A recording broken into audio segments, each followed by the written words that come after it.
The Earnestly Speaking podcast is a show that is founded on free-flowing conversation and may at times venture into mature subjects. Listener discretion is advised.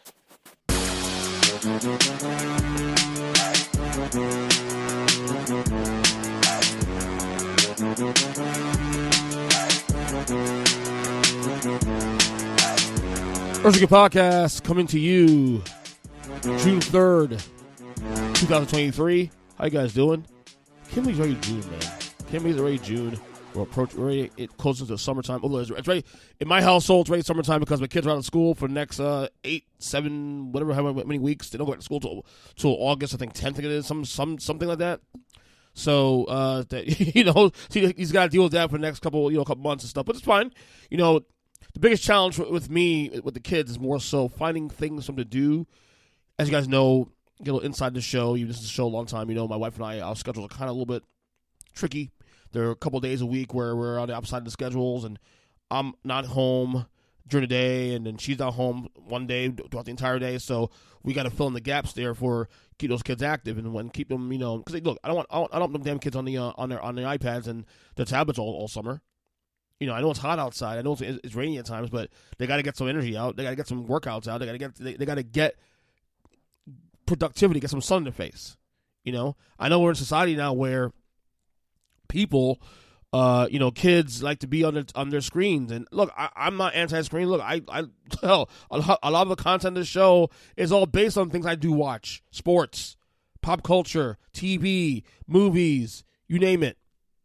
By the way, I saw the second Spider-Verse movie last night. Saw the first one actually for the first time the day before on Thursday. I never thought I'd say this, but those movies, and it's animated too, by the way. Those movies hold up among the greatest Spider-Mans of all time in any form. I don't know if I rank them in 1, 2, or 3, but it's definitely up there in the conversation. I saw the movie last night. By the way, I went to the theaters now 3 or 4 times this year alone. Prior to this year, I probably went to the theaters maybe 3 times in the last 5 years. Crazy, huh? Theaters are something becoming like a little bit of an event for us now, where we don't, because the industry's changing now. A lot of movies are coming to you on demand and whatnot. So when we do go to the movies now, it's more of an event now. But growing up as a kid, going to the movies, you did that every week, and that's something you just did, because that's what you did. You saw something we wanted to see, you go see it right away. These days now, it's kind of an event now. It's kind of cool. But anyway, that's not what I want to talk about today on the show. I named this episode actually "More Water, Please." Kind of weird, and I did it because yesterday I went to the doctor's to do my 3-month checkup. You guys know, listen to this show. I was announced. I announced that I was type 2 diabetic in March, 3 months ago. Because of my certain levels, my A1C, and obviously that determines your diabetes and stuff, of course. But you can turn that around with good health and with better health, work, exercise, better diet, whole nine. And I've done a decent job for the most part. But yesterday I went in for my checkup, and I hate it because I hate needles. You guys know I can't stand needles. Needles is terrifying for me. I mean, there are actually old pictures of me as a child getting my shot at, I think, 9 years old, screaming my ass off. My mom has it somewhere in the house. I got to find it. Very embarrassing, honestly, looking back. But I still hate needles today. I can't stand it. One thing I when I did my shots back in March, I'm a hard stick. I'm a pretty hard stick. No, I'm not a big guy. Like I'm not fat or anything like that. But there's something I realized that nutrition is something I need to continue to be on, because this is part of the reasons why you have a hard time drawing blood is because, or finding a vein, is because if you don't drink enough water or have enough better nutrition, it gets harder to draw blood. So anyway, so long story short, yesterday I went to get my blood work done. I had to go to the doctor early morning. And same thing, hard stick. Try my right hand, couldn't stick. It stuck it in there, but it couldn't get any blood out. The vein kept moving a whole 9. Then she tried the left hand, and I think on the second try she got the needle to draw blood out of the vein. But then, in the middle of trying to draw blood, it just stopped. And she kept trying to wiggle the vein and trying to see if she could get more out of it. Turns out the blood's too thick. She said, basically, I need to drink more water. And she's right, because even though I've done better with the water thing in recent months, there have been a lot of peaks and valleys in the last month or so, especially since my birthday, where I tend to get lackadaisical. Like, if I don't drink my first bottle or gallon of water out the, not gallon, but, first, jug of water to have, I got a 33 milliliter thing I fill up like twice, 3 times a day, try to finish all, daily. If I don't drink at least 2 of those, it's a problem. And there have been days in recent weeks where I don't drink the water, I forget about it, and then I feel dehydrated. This is a result of that too. My blood was very thick, and it scared me yesterday too, because I was like, if it's thick, that means if I'm not careful and I don't stay on top of my water and the amount of protein I'm eating and this and that, I could, possibly get clots. Possibly, with clots, of course, that's a bad sign, because then you can get a stroke and all this stuff, and you can obviously die. So, unfortunately, because I was able to get enough blood out, I had to, rebook an appointment with my doctor to do the blood work again in a few weeks. I actually may push that back to a month to make sure this next month I actually get enough of my the veins showing and all that stuff, and make sure I got water in my system. So basically, I kind of put as a title of the show as a reminder of myself that I need more water every day. So my goal is to drink 3 of these. Again, 33 milligrams or milliliters. I don't know exactly what the measurement is exactly, but 3 of these things of water I have here that I need to drink a day, which I'm going to do. I'm ready to finish my first one, about to finish my first one. And it's easier to do that too, especially when you're able to. For me anyway, now it's been a rough last couple weeks because the weather's been really bad last couple weeks here, a lot of rain. But when I was strict for the first couple months, I would go out and walk every day. Walk and run every day around my my development, and I would I would be able to finish that very first thing of water out the chute, because I'm sweating and I'm wanting the water. My body's craving it because I'm all the working I was doing and all the amount of like sweat and stuff I was exfoliating. You know what I mean? So by doing that, getting that first one out the way early on, it set the stage for the rest of the day. I was able to I could pace myself the rest of the day, do another one, and then one later that night. So I need to continue. Staying on that path. I need to continue with the water, especially, so my blood can thin again. And the things I notice too, because I can feel it. I know when I'm dehydrated. I can feel it in my system. I feel it in my bones. I can feel it in my body.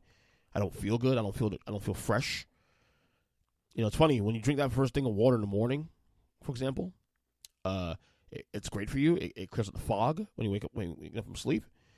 It clears your mind. And that's one of my goals, especially next year. Like I do get up early in the morning to take my kids to school, and then I go to work for 9. But I'm not. I wish that I can wake up even early in the morning, get up at like 6 in the morning before my kids are up, before my wife is up, meditate or pray or do yoga. I don't know, or just relax and kind of take stock in the world. The problem is, for me to do that, I need to go to bed even earlier. Now, on most nights, I go to bed between, say, 11, 12. Depends on what I'm doing that night. If I'm doing a podcast, or I'm doing something else. Like the one challenge is on my Thursdays, for example, Thursday nights, I record my wrestling podcast with my guys, Jim, Mike, and Joe. Take 3 Wrestling by the way, if you love wrestling. Check it out. Take 3 Wrestling podcast. And we record actually those shows pretty late. We actually start getting in the booth. We start recording at between 10:30 and 11 o'clock. And we don't get done till like close to after midnight. Sometimes close to 1 o'clock. So I don't get to bed those nights until 1 o'clock in the morning. So that's been a challenge at certain times. Like right now, for the summertime, to be fine because the kids are out of school. I can sleep in, and actually on Fridays I tend to work a lot later.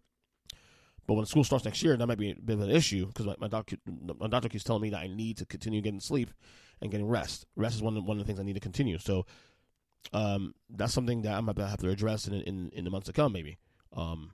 But you know, other than that, I need to stay on the water. I need to stay on top of my nutrition. You know, I've slacked a little bit in certain areas here. Now, one thing I will say I'm very proud of still to this day, 3 months in of this process, is that I have not drank any soda. In fact, I'll say this. At work on Wednesday, my buddy of mine brought because I was doing commentary on a poker stream for my job I do all the time, and he had brought some drinks for me and him because we were both on the commentary, and he brought a Sierra Mist, and he brought a Diet Dr. Pepper, and he asked me what I wanted. I said, you know what, I shouldn't drink a soda, but let me take a taste of the Dr. Pepper. Now, granted, I don't like diet soda anyway, but I was just curious. I took a little sip of that. It's disgusting. And I think sodas in general now, I think I'm so turned off by it now because I haven't had it so long, and now I'm having a desire not to drink anymore because I don't want to continue making this condition worse. I think I've passed that stage. Like, you know, the biggest hurdle for me was like when I took my kids out, and we did last night too. For example, I took my kids out to pizza, for example. Like last night, we went to have pizza before we went to the movies, we like I love having pizza with sodas, and that didn't happen. I actually did not even crave it. I what I do now, I drink water, or I drink unsweetened iced tea, and that's good enough for me. It's good enough for me. So I just need to focus on that, more water in my system, continue to do that, and start walking again, and not be sedentary. My job, it was sitting down a lot. I do this podcast, I'm sitting down for an hour or so.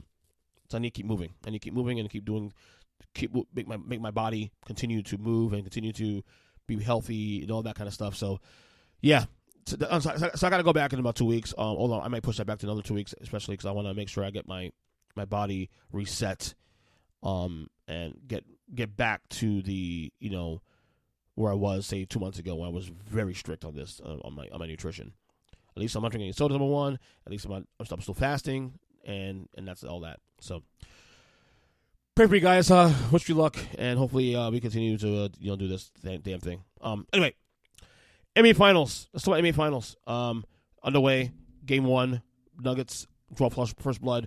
They win 104-93. I was a Heat fan. You guys know that I'm heavily invested in this series. Denver is a better team, obviously. I've been saying. In fact, if I remember, I believe I picked Denver to win the West before the year started. But as a Heat fan, I'm encouraged. Granted, I also don't think Denver played the best game. Miami did hold Denver to the second lowest point total in this postseason, of course. And I said this too, also coming into the series. You may have heard my podcast I did, leading up to Game 1 with whether it was Danny Thompson or other luminaries on the show. That unlike the series against Milwaukee and New York, and Boston, Denver is by far the worst of the four teams in terms of defense. Like, they're not a great defensive team. I'm not saying they're horrible, but they're not on the level of Milwaukee and Boston, certainly. And I was even saying New York based on Tom Thibodeau's culture there in New York. So I said that the thing that might give the Heat a chance to win the series is the fact that they will get opportunities. They will get opportunities on offense to keep pace with Denver, because Denver, as an offense, however, is lethal. I mean, you got Jamal Murray, and obviously Jokic is right now the best player in basketball. Mike Porter Jr., Aaron Gordon, you know those guys. You got KCP, Bruce Brown. They go deep. But the thing I said is that if the Heat can hit their threes, hit their open shots, this could be a game to game, a series game to game. And lo and behold, Game 1, they had opportunities. Most of the misses they had in that game were open shots. Max Strus, unfortunately, had a horrible game. Max Strus, who's right now the best shooter right now available on the team, not named, well, Doug Robinson the other one, but Max Strus went 0 for 9 from 3. Okay? Gabe Vince went 5 of 10. So the Heat hit 5, 6, 7, 8, 9, 10, 13 threes in that game. And it may require them actually hitting probably about that amount and then some, probably, to stay pace with Denver. So they're gonna get looks. They also wasted a great Bam game. Bam will get looks also too, because it's the thing with Jokic. Jokic is a great player, not necessarily a great defensive player either, though. And so Bam will get his opportunities, and Bam did get to eat in that game. 26 points, 13 rebounds in that game. Was able to get players opportunities. Got 25 attempts, actually. That's actually crazy for Bam. But Jokic dominated that game and didn't even have to play above his skis. He was only 8 for 12 from the field, but had 27 points, 10 rebounds, 14 assists. This dude's incredible. And again, we discussed Jokic and the legacy plays here at stake for him. I'll say it again. If he wins the title this year, he's probably in the top 20 discussion at this point. Top 25, top 20 discussion.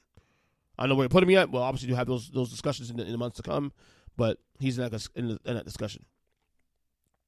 But Miami got to hit open shots. They got to hit their open shots. And they got to limit Jamal Murray. Because, look, Jokic got his. If Jamal Murray goes off, game blouses. Jamal Murray, 26 points in that game, 10 assists, 6 rebounds. They gotta do a better job. And for the record, I know a lot of Heat fans myself, so I'm very encouraged about what they saw and how this thing played out. Let's also realize too that, in my opinion, Denver didn't play the best game either. So Denver can still go to another level. So as much as that you can be encouraged by the Heat, being able to stay close late and making a game late, also understand that Denver didn't play the best game either. But game 2 is on Sunday tomorrow. I already told you guys I didn't make a formal prediction. I'm not going to. You may guess what this will win the series. I don't care. You guess. You keep guessing because I'm not going to tell you. But I do think there's this path for Miami here to make this a series. But they got to hit their open shots. I also think they were tired too. Also, remember they won Game 7 on Monday. Flew in Tuesday morning. The altitude, all that. So maybe the legs didn't help. Especially Max Struz's case. But you got to play better. Jimmy Butler's got to play better. Jimmy Butler had 13 points, 7 boards, 7 assists. That can't be the way. Jimmy's got to play much better than that. Haywood Highsmith had a good game, 18 points there. Kyle Lowry, okay, 11 points. But I mean, look, you have Aaron Gore had 16, Michael Porter Jr. had 14, Murray was 26. These numbers here: Jokic 27, Murray 26, Gordon 16, Porter Jr. 14. That's another day at the office of the Nuggets. That's the thing. This is what they do normally.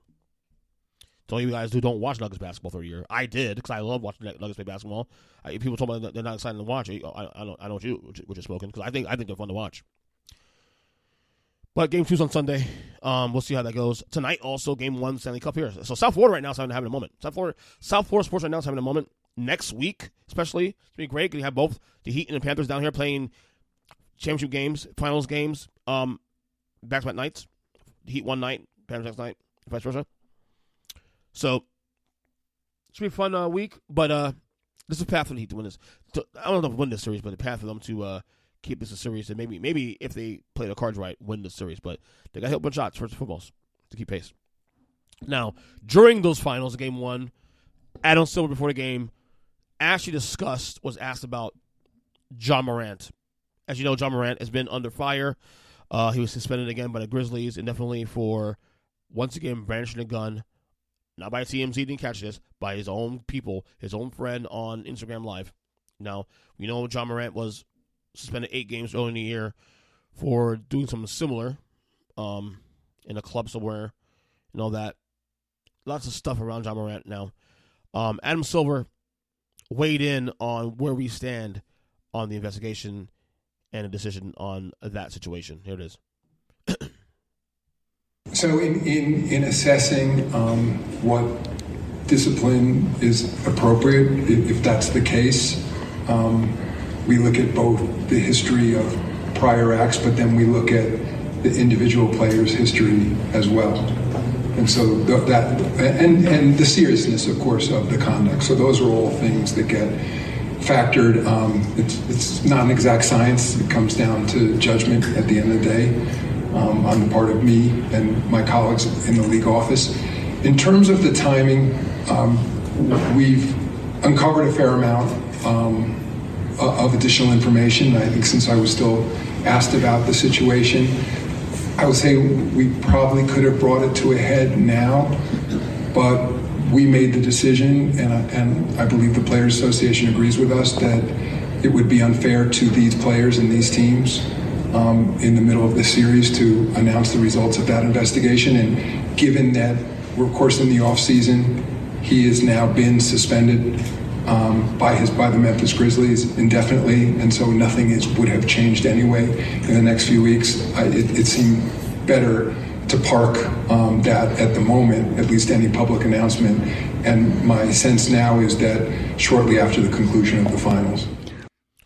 Yeah, that's Adam Silver, commissioner of the NBA, waiting on Ja Morant. Apparently, there's already been a decision reached, but as you said here in the audio, he's going to wait till after the finals to announce that decision, which I respect, because obviously you want the finals people. You don't want this to be a distraction. You want right now to the NBA world and community to be about the NBA finals and solely NBA finals, and after that, you can address that. Of course, he also made a point of saying that he's already suspended anyway as it is, so it doesn't really change anything whether they announce it now or later, but rather not just protect the brand, protect the NBA shield for now, and then once the finals are over, then we can address moving forward. What it sounds like to me is that there's definitely there's going to be a lengthy suspension here. That's what it sounds like to me. It sounds like to me there's going to be a lengthy suspension here. Look, I don't think he deserves 82 games the entire year. I'm not even sure he deserves 3/4 of the year. I'm not even sure he deserves half the year, in fact. But this is the NBA protecting the brand, and they had a right to do so. And a lot of folks will be up in arms about that, saying, gun rights, in Tennessee, it's okay. You can brandish your gun, no big deal. It doesn't matter.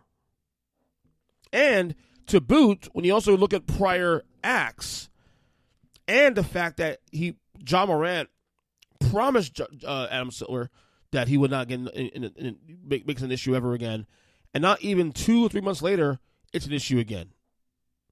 So, and Adam Silver, if you remember, if you saw back in, I think 3 weeks ago when they addressed it after the incident happened, his look on his face, he looked hurt. He looked disappointed and hurt. So you can't blame him there either. So this sounds like a lengthy suspension. My guess is that even though I don't think he should miss half the year, I think most likely 41 games is going to be on the play here. I think it could be anywhere between 25 and 41 games. And can we stop all the fake outrage out there about this again? About gun rights, whatnot. It's political. You're going to see the NRA come to his side. This has nothing to do with the NRA and guns and all that. It has to do with image. And you may not like the NBA cares about that, but they do care about that. The image does matter because they're here to make money. Image matters. You don't like it? Too bad. It's their league. Get over it. Now, this is their business, and it's their right. Now, my opinion about this with Ja Morant, and I'm saying this ignorantly, not knowing what goes on in his life personally, what's going on in his life. I think this could be good for him. Slow down. Slow things down. A suspension, whether it's 20 games, 30 games, 40 games, a whole year, which I hope not, but of course. I think it'd be good for him. I think being able to slow down, take stock. Remember, he's also a dad. He also has a daughter. So that's a priority as well, too. Take stock in life. Reset. I think mentally is going to be good for him. Sometimes you don't appreciate what you have until it's gone. Maybe losing basketball for a X amount of time, and more than 8 games, obviously, might be good for him. Sometimes you don't appreciate the things you do have until you don't have it anymore. And maybe that's what Ja Morant needs here. Just saying. But as you know, I wish for the best for him, his family. And remember, it's about him first before basketball. So, there's that. What else on the topic here? Another basketball topic here. Robert Horry, the legend. Not Hall of Famer, but legend. Big Shot Bob. 7 rings. Was on, I believe, the All the Smoke podcast with Mike Barnes and Steven Jackson. And they were talking about centers he's played with, because he's played with 3 of the greatest centers of all time. He's played with Tim Duncan, He's played with Hakeem Olajuwon. He's played with Shaquille O'Neal. He weighed in on how that experience went for him. Let's hear what he had to say, and we'll react to it here.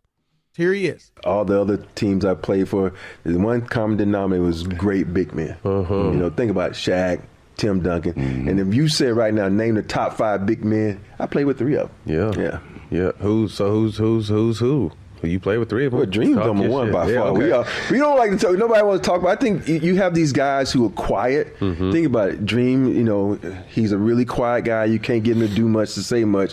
So we kind of veer away from him. We don't talk about him.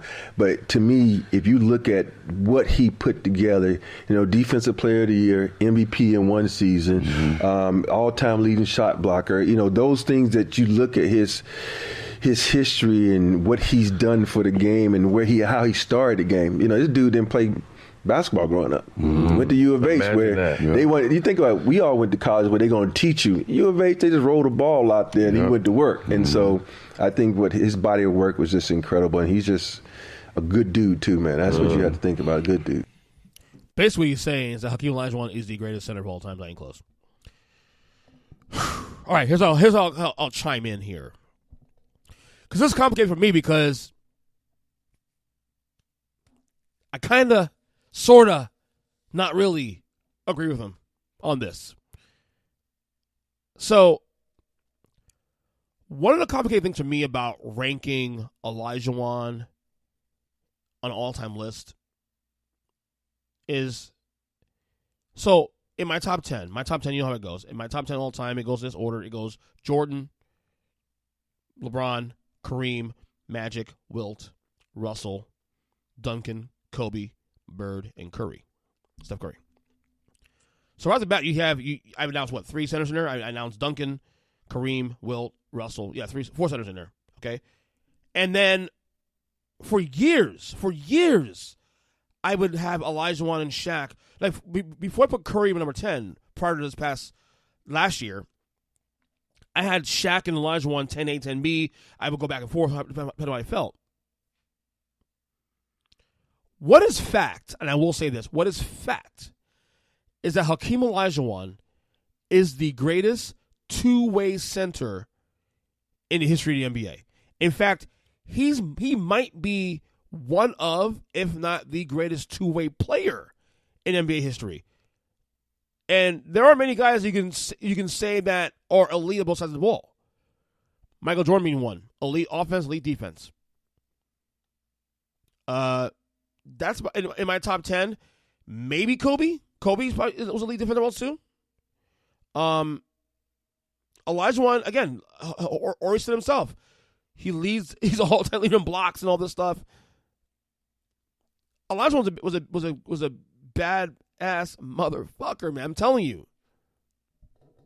So I don't disagree.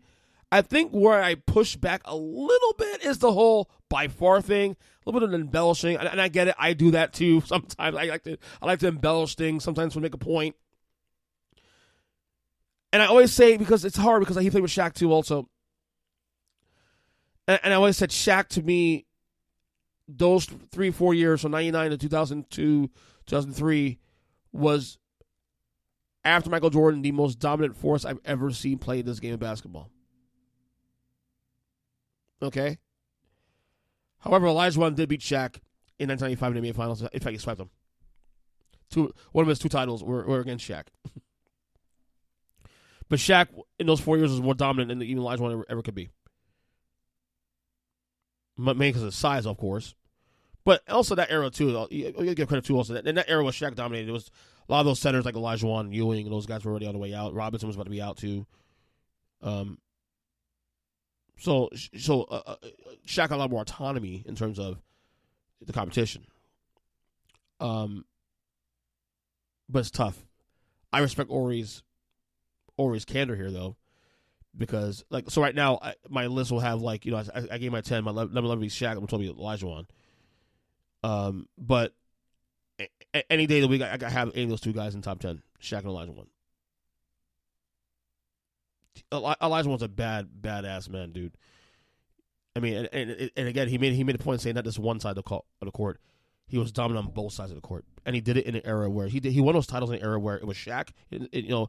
young Shaq, who was still not his prime, but he was ready. He was already great. Ewing. So he won 2 titles, right? Beat Ewing in 94 and beat Shaq in 95. So imagine that also too. Did an era with Shaq, Ewing, Robinson, the Western Conference. Remember, 95, Dave Robinson won MVP. Olajuwon dominated him in the Western Conference Finals in 1995. So he did it with better competition. So it's complicated because to me, Shaq and Olajuwon are a wash. If you push Shaq ahead of Olajuwon, I'm not mad at you because he did win more rings than Olajuwon. One could argue he had better teams. I mean, he had Kobe Bryant. Olajuwon didn't play with a top 10 player all time on his roster, on his team. You can argue, well, Clyde Drexler. Well, Clyde just came late in that year. He already won a ring without Clyde, and Clyde came in late. And by the way, that Clyde that came in 95 was really past his prime at that point. So I don't hate what Horry said there. I really don't hate what he said there. I really don't. But I get it. If people want to say Shaq and all that, I get it. So, all right, one more thing before I get out of here. Tell a little politics. Like this thing's always likes to piss you guys off. It's okay. It's okay. Let's talk about the GOP polls. As the Republican race is now starting to really round out, in a really profound, funny, whatever you call it, way. As you guys know, Ron DeSantis officially announced his bid for president. I think it was last week, right? Last week, maybe the week before that. Last week, anyway, on Elon Musk's Twitter space, which was a disaster, obviously, given how that launched out. But in the end, I was curious about the polling and with DeSantis, because obviously the polling prior to him deciding to come into the race, he was polling pretty badly. Donald Trump, in fact, had actually started pulling away from him in a big way in the last couple months. But I was wondering now, with him being in the race now, would that affect the polling, and if he would even a small bump would occur for DeSantis, in this race. And according to polling, there was no bump in polls from him at all. In fact, I read this here. In fact, a survey of 1,520 U.S. adults, which was conducted from May 25th to 30th, May 25th to the 30th, suggests that DeSantis may have actually lost ground. Wow. Against forerunner and former President Donald Trump since officially entering the race from the 2024 GOP nomination during a glitchy Twitter Spaces event with the platform's billionaire owner, Elon Musk. Here's more information here.